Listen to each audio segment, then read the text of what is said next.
अशोक बढे यांनी घेतलेली मुलाखत. वह साहब नमस्कार. नमस्ते. गए 3 तपों से हम सब आपका गाना सुनते आ रहे हैं. आपके गाने से हर श्रोता, हर रसिक परिचित तो हैं ही, लेकिन आज हम आपसे संगीत के बारे में आपके विचार तथा संगीत शिक्षा के बारे में आप क्या रवैया अपनाते हैं, इस बारे में जानकारी लेना चाहेंगे. तो मैं सबसे पहले सवाल आपसे ये करूँगा कि ये संगीत की शुरुआत आपके यहाँ कैसे हुई? क्या आपके घर में वातावरण संगीतमय था? हमारे वैसा घर में वातावरण था. हमारे पिताजी बहुत अच्छा भजन करते थे. हाँ. और उनके छोटे भाई महाराष्ट्र को शंकरराव सरनाईक, वो भी गाना सीखते थे अब्दुल करीम खां साहब के पास. अच्छा. तो फिर उन्होंने नाटक कंपनी निकाली. वो नाटक कंपनी में हमारे पिताजी ने हमको रख दिया. उस वक्त हम थे 4 बरस के. वाह. तो 4 बरस से हम ये गाने के धुन में हैं. क्योंकि उनके कंपनी में रामभाऊ सवाई गंधर्व, ये बाळकोबा बावडेकर करके बहुत अच्छे गाने वाले थे, और कृष्णराव गोरे, ऐसे बहुत अच्छे अच्छे लोग गाते थे. उनका ही सुनने को मिलता था. फिर हमारे चचा जी भी हमको सिखाते थे. फिर हमारे कंपनी में रामभाऊ सवाई गंधर्व थे, जो कुंदगोलकर को उनको कहते हैं. उनके पास भी मैंने सीखा. बहुत अच्छा गाते थे वो. तो क्या आपकी संगीत की शिक्षा मराठी नाट्य संगीत से शुरू हुई?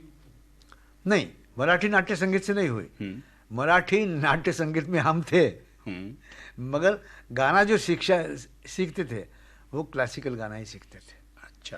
कि नाटक की धुन वगैरह ऐसे कुछ सीखते नहीं थे. वैसा तो ये आने के बाद वो गाते भी थे. अच्छा.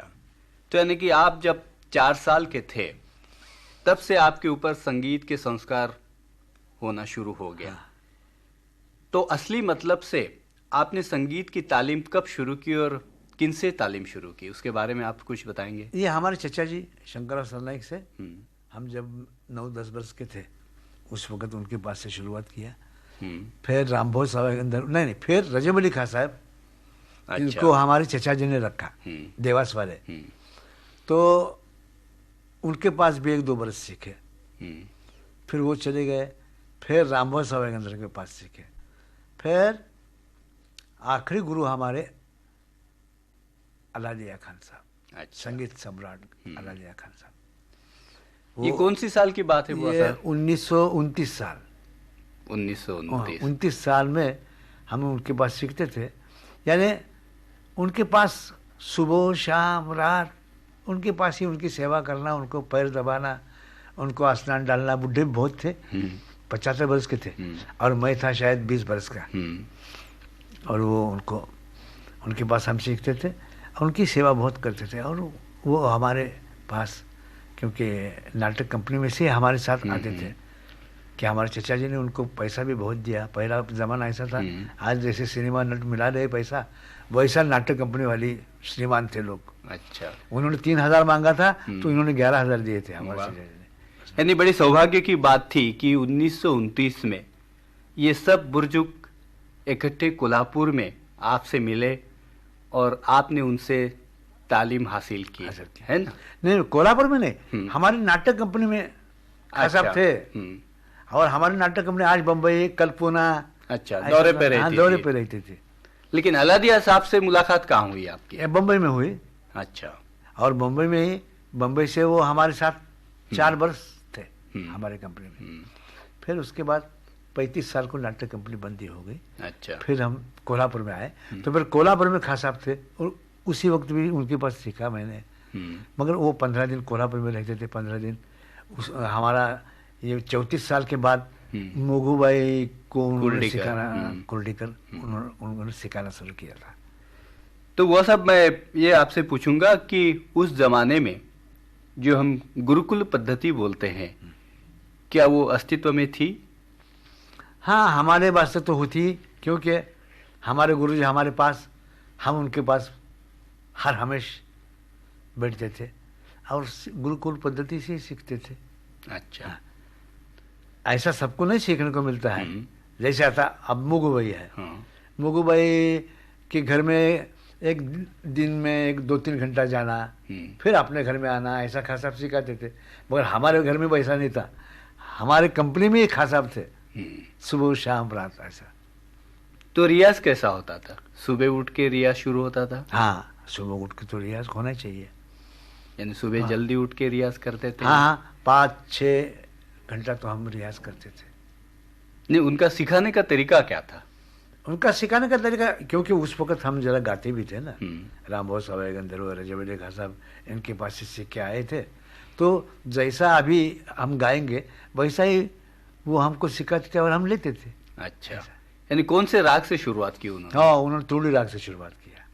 हाँ, फिर फूलश्री राग सिखाया। हमारे में फूलश्री है, जयत कल्याण है, सावनी कल्याण है, सावनी नहीं, सावनी कल्याण।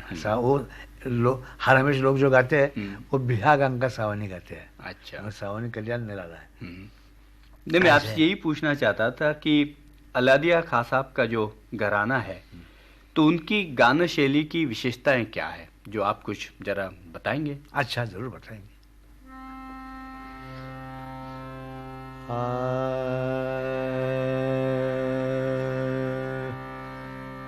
जो मोरे सैया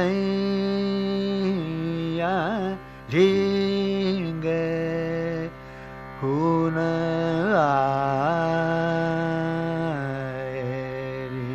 कहा आय मुझसे चूक परी, जो मोये चिता सो भिसारे, जो मोरे सैया रे। अब ये फूलश्री राग है। हाँ।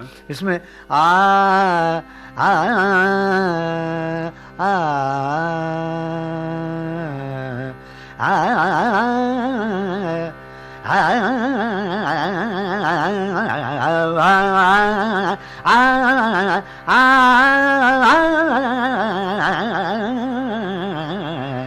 जो मोरे सैया रे, ऐसा। वो सब ऐसा माना जाता है कि कुछ राग जो है वो घराने से जुड़े हुए हैं। यानी जब हम उस घराने के कोई कलाकार आते हैं और उनको सुनते हैं तो ऐसे राग प्रस्तुत करते हैं। तो अलादिया खां साहब का जो घराना है, इस घराने से ऐसे कोई राग जुड़े हुए हैं? हाँ, वैसे तो ये अभी फूलश्री है। हाँ, ये उनके सावनी कल्याण आपने बताया, घराने का पेटेंट राग है। और दूसरा ये बसंती केदार, मधुआ पीवा ला। देखिए बसंत और केदार कैसा। हाँ। आ आ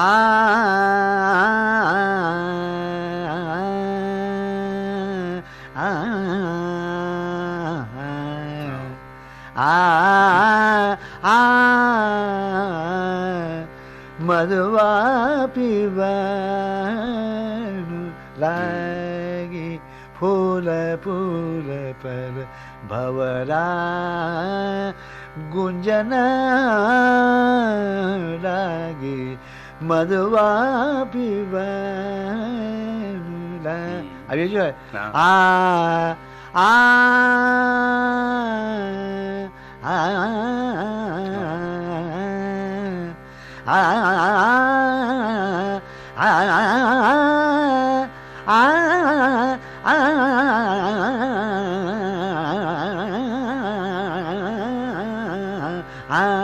मधुआ पीवा। यानी हमारे घर में ज्यादा जोड़ राग भी अच्छा करते हैं। अच्छा, हाँ, जोड़ राग की विशेषता है। जोड़ राग की विशेषता है। वो साहब, अगला सवाल मैं पूछता हूँ कि खां साहब के पास आपने कितने साल तक तालीम हासिल की? 4-5 बरस। अच्छा। और उसके बाद थोड़ा थोड़ा कोल्हापुर में वो बम्बई में जाके आते थे और हम नाटक कंपनी बंद करके कोल्हापुर में रह गए थे। अच्छा। उस वक्त सिखाते थे। तो आपका गाने का प्रथम कार्यक्रम कब हुआ और कहाँ हुआ, कौन से साल में हुआ? वो कोल्हापुर में हुआ, कोल्हापुर में? देवर क्लब में हुआ। अच्छा, तब आपके गुरु मौजूद थे? नहीं सुनने के लिए? नहीं थे मगर हमारा गाना उन्होंने सुना है। हाँ, बहुत सुना है। अच्छा। यानी हम कोल्हापुर में तालीम करते थे।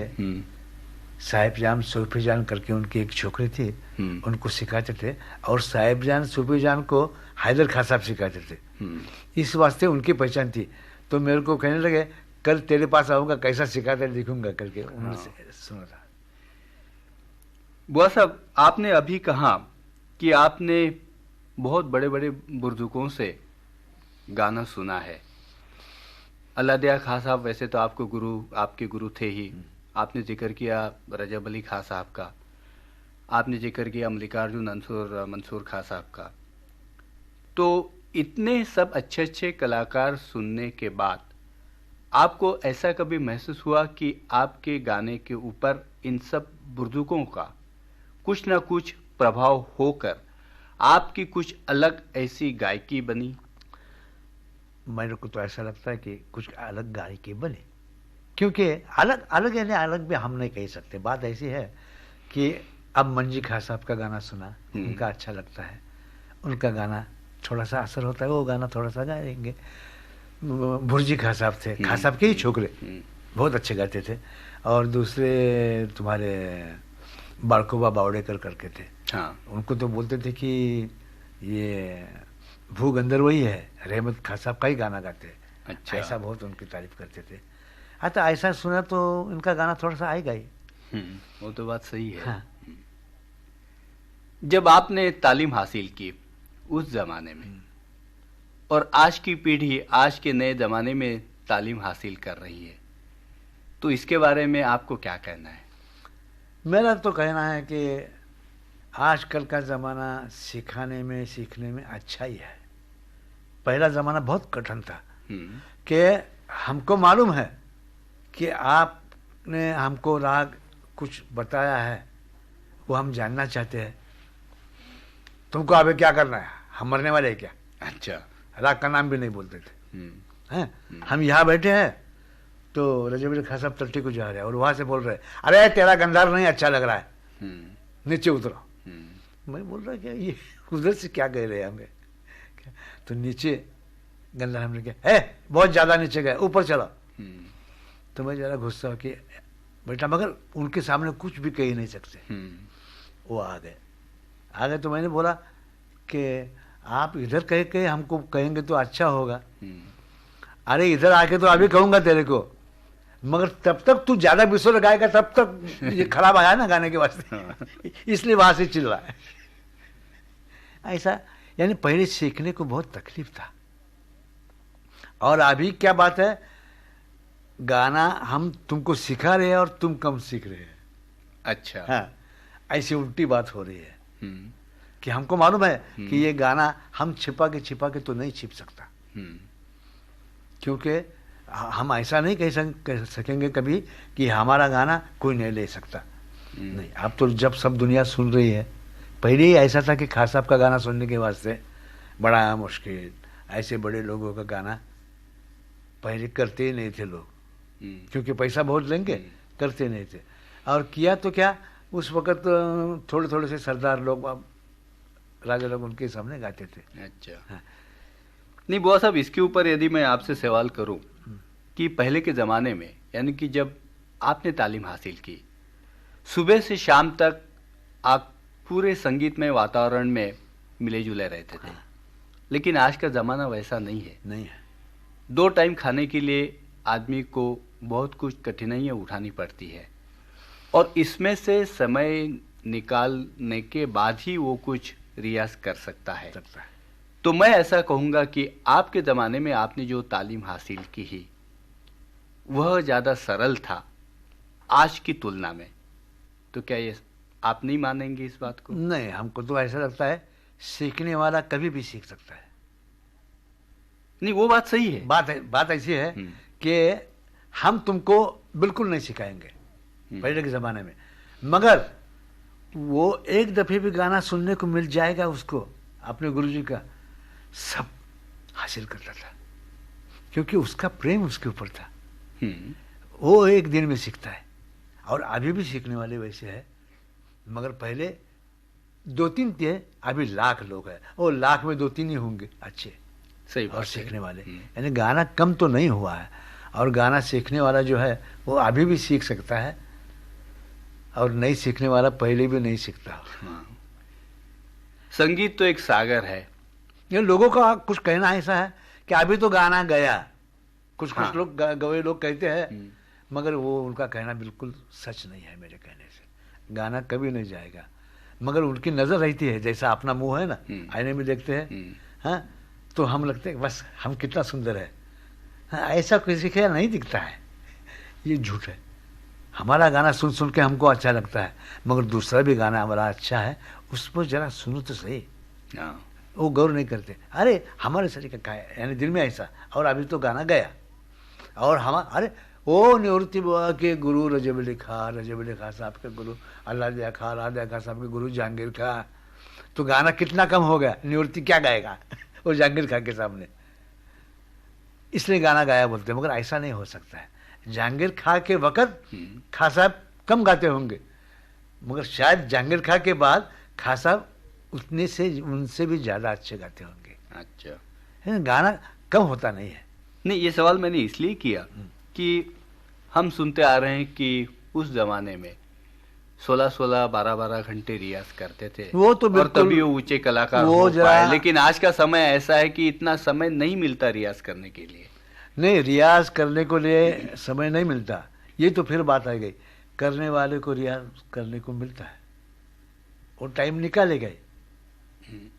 अब गुरु परंपरा हमारे कलकत्ते में है, हैं, मगर बात ऐसे है, उसमें भी बहुत ऐसे लोग हैं कि सीखने वाला ही सीखता है। हाँ।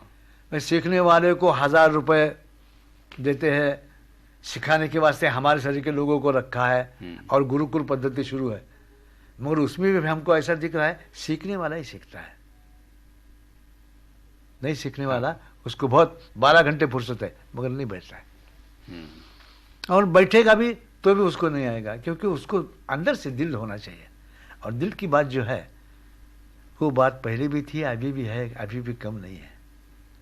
अब बहुत अच्छे गाने वाले लोग हुए, मगर गाने वाला 50 बरस तक नहीं बोलना चाहिए कि ये गाने, उसकी गाना कम होता है, कभी बढ़ता है, कम होता है, कभी बढ़ता है, और पक्का होता है 50 बरस 55 बरस के बाद उसका कुछ गाना पक्का रहता है। उस वक्त वो कैसा गाता है ये देखना चाहिए। वो पहले से ही, अभी देखो, पहले के ज़माने में बहुत बरस गाना बाहर गाते ही नहीं थे, गाना ही होता नहीं था, गाते नहीं थे। इसका मायना क्या, एक जैसे तवाइफ गाती है, वो उसके यहाँ कहते थे बस अगले शुक्रवार को तुम्हारे घर में हम बैठेंगे, तो सब गवे लोग वहाँ आते थे, तो वहाँ गाना जो है, तो वो इजाज़त मांगने का जो तरीका है वो वहाँ से चला है, क्योंकि सब लोग तुम गए और हमको गाने की इच्छा है, तो वो खासा लोग कहते नहीं, तुम अभी तक नहीं, ये महफिल में तुम अभी तक नहीं गा सकते, जरा और 4-5 बरस करो। ऐसे गाना उस वक्त होता था। यानी आज की युवा पीढ़ी के बारे में आप आशावादी हैं? तो बहुत, अजी सब दुनिया, सब कला में आगे चली है, और गाने वाले लोग पीछे कैसे रहेंगे, नहीं हो सकता है। वो बात रहती है, वो बातें ज़्यादा करते हैं ना, कि हम दीपक राग गाए तो लाइट लग गया, किसने देखा है लाइट लग गया? हाँ, इतना ज़रूर है कि दिल में लाइट लगता है, अच्छा लगता है, वही लाइट हो गया। सही बात। अब वैसा पहले ही था, अभी भी लोग हैं, बहुत अच्छे हैं। बुआ साहब, आपका प्रिय राग कौन सा है, जरा कुछ सुनाओ क्या? बात ऐसी है, राग प्रिय तो वैसा होता है कि जो राग दूसरे राग को छूना नहीं है, और 1-2-3 बरस वही राग गाना, वो राग प्रिय होता है। फिर दूसरा राग बोले तो वो प्रिय नहीं होता है। वो 2-3 बरस राग है तो ये पीछे जाता है, वो आगे आता है। अच्छा, यानी मेहनती के ऊपर है। जो पहले पहले एक एक राग, अब देखिए बहादुर का करके अली अकबर का भाई है कलकत्ते में, सरद बजाते हैं, तो वो बोलते हैं कि हम एक एक राग 20-20 बरस एक ही राग की प्रैक्टिस करते थे, दूसरा राग को नहीं छूते थे, तो फिर वो पेटेंट हो ही जाएगा उनका। हाँ। अभी तो क्या 15 बरस में 200 राग सीखते हैं और तो भी उनको कम पड़ता है। फिर पांडुरंग मणि पांडुरंग ध्यानी ये भी चलता है। यानी इतने जल्दी परमेश्वर की तरफ जाते हैं कि बस आप ये छोड़ देगा। पहले 1 लाख 30 बरस लेते थे और अभी 56 लाख लेके भी वो कम पड़ता है। फिर भजन और ठुमरी ऐसा। बहुत साहब, गुरु शिष्य परंपरा के बारे में आप क्या सोचते हैं? अच्छी पद्धत है, मगर वो होना मुश्किल है ना अभी के ज़माने में। अभी के ज़माने में होना मुश्किल है, मगर लेते हैं लोग, सीखते हैं। अच्छा, और एक सवाल मैं करना चाहूँगा कि टाइम थियरी के बारे में आपका क्या कहना है? वो तो बिल्कुल बिल्कुल मैं टाइम गाने के राग को टाइम बिल्कुल नहीं चाहिए। कौन सा भी राग कौन से भी टाइम को गाना चाहिए। देखिए, हम सुबह को गाते हैं, गौरी लोग जो करते हैं वो बोलते नहीं है। सुबह को रात के राग की मेहनत करते हैं। हाँ। और रात को बोलेंगे ये राग रात को गाना। हमने बड़े बड़े खास साहब लोगों का हम नाम नहीं लेंगे, सुबह 4 बजे रात का मनोहा केदार गाया है। बड़े बड़े खास साहब लोग 3 बजे नट विहाग गाए हैं और बहुत अच्छे गाए हैं, क्योंकि उनके ऊपर प्रैक्टिस थी। मगर उस वक्त बच्चा कोई गाएगा, अरे ये राग इस वक्त नहीं गाना, ये खाली पीली है। हमको एक दफ़े दिल्ली के यूनिवर्सिटी में हम मुटाड़ के प्रिंसिपल थे, उन्होंने हमारा गाना रखा। तो मैंने उनको पूछा कि अभी दोपहर की टाइम है तो इस वक्त मेरी इच्छा है तूड़ी राग गाऊँ क्या? तो बोले कि हाँ वो सब नहीं, ऐसा नहीं करना। वो बोली तो सुनने को जो छोकरे आए थे 20 बरस के, वो गाना सीखते हैं ना, वो कॉलेज में है दिल्ली का। 100-200 छोकरी बोले नहीं नहीं गाओ तूड़ी, हमको सुनना है। और हमने तूड़ी गाया, बहुत अच्छा हुआ। तो ये सब ये जाना चाहिए। मगर जाना मुश्किल है, क्योंकि तुम बोलेंगे, तुम ऐसा बोलते तुम क्यों नहीं गाते, हम जरूर गाएंगे मगर पब्लिक नहीं सुनेगी ना, हमको दीवाने बोलेगी अभी। बहुत साहब, मैं आखिरी एक दरखास्त करूंगा कि अपनी आज की जो बातचीत है इसका समापन आपकी एक बंदिश से करेंगे। अच्छा, तो जरा सुनाइए। अच्छा अच्छा अच्छा।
बंसी बजाई मन बस कर दीनो ओरे हे रंग सुंगन अंगा सुगंध अंगा सुगंध अंगा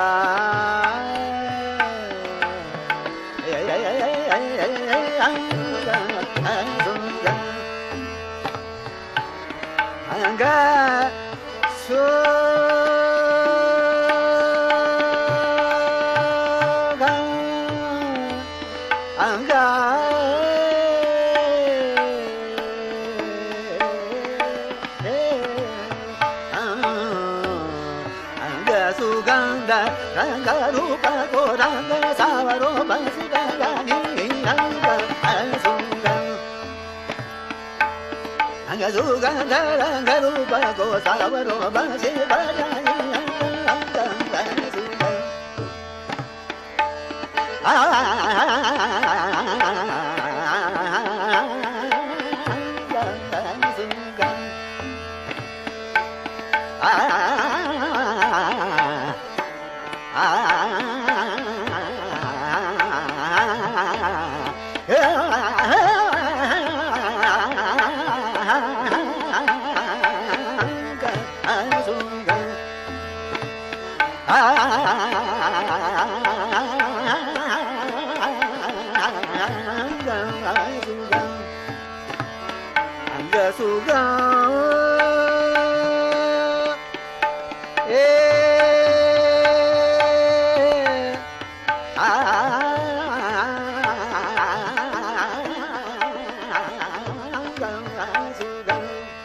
Ah